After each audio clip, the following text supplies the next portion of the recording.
Hello everyone, আমি রিয়াঙ্কা। তো দেখো, এখানে ক্লাস 7-এর একটা খুবই গুরুত্বপূর্ণ একটা চ্যাপ্টার হলো আলো।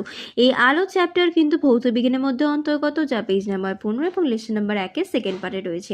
এই আলো চ্যাপ্টার থেকে কিন্তু অনেক গুরুত্বপূর্ণ বেশ কিছু প্রশ্ন কিন্তু পরীক্ষার সময় তোমাদের দ্বিতীয় পর্বের পরীক্ষায় বারবার কিন্তু দিয়ে আসে। তো তার ভেতর থেকে দেখো বেশ কিছু সুন্দর তোমাদের কাছে নোটস কিন্তু আমি এখানে রিপ্রেজেন্ট করেছি এই ভিডিওতে, যেখানে কিন্তু প্রত্যেকটা প্রশ্নকে পুঙ্খানুপুঙ্খ ডিটেলিংয়ের সঙ্গে বোঝানো হয়েছে। যেমন দেখো, প্রতিফলনের প্রথম ও দ্বিতীয় সূত্র কী, প্রতিসরণ কাকে বলে, নিয়মিত বিক্ষিপ্ত প্রতিফলন তার মধ্যে পার্থক্য, ছায়া কী, ছায়ার মধ্যে যে প্রছায়া উপছায়া রয়েছে তার প্রত্যেকটা বৈশিষ্ট্য, পুঙ্খানুপুঙ্খভাবে প্রত্যেকটা জিনিসকে নিয়ে কিন্তু খুব ডিটেলিংয়ের সাথে আলোচনা করা হচ্ছে। যেমন দেখো, আমি একটা ছোট্ট উদাহরণ দিয়ে বোঝাই। সপ্রভ এবং অপ্রভ বস্তু কাকে বলে? সপ্রভ বস্তু মানে যে সমস্ত বস্তু নির্দিষ্ট নিজস্ব আলো আছে এবং নিজে থেকে নিজস্ব আলো তৈরি করতে পারে, তাকে বলা হয় কি সপ্রভ বস্তু। এবার এর উদাহরণগুলো দু রকমের হতে পারে, প্রাকৃতিকও হয়, কিছু কৃত্রিমও হয়।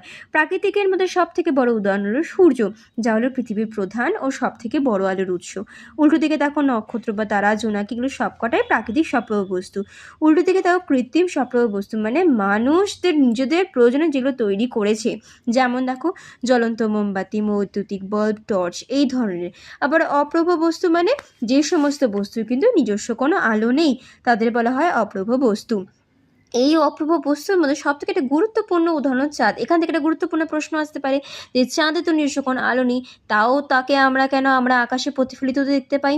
এই ধরনের প্রত্যেকটা প্রশ্নের উত্তর কিন্তু পুঙ্খানুপুঙ্খভাবে ডিটেলিংয়ের সাথে আমি কিন্তু এই সম্পূর্ণ রিলেতে আমি তোমাদের কিন্তু দেখানোর চেষ্টা করেছি। তো এগুলো সমস্ত ছবি এঁকে ডিটেলিংয়ের সাথে পয়েন্টস করে করে সমস্ত কিছু ডিসক্রাইব করা আছে। তো এর সম্পূর্ণ ভিডিও কিন্তু আমার পেজে অলরেডি পোস্ট করা আছে, তো চটপট গিয়ে ওটা ভিউ করে নাও। আর সেখানেতে সমস্ত কিছু ভিডিও ভালো লাগলে হয়ে চটপট লাইক করে নাও। আর এই ভিডিওর লিঙ্ক আমি ক্যাপশনে দিয়ে দেবো, ডিসক্রিপশন বক্সও পেয়ে যাবে।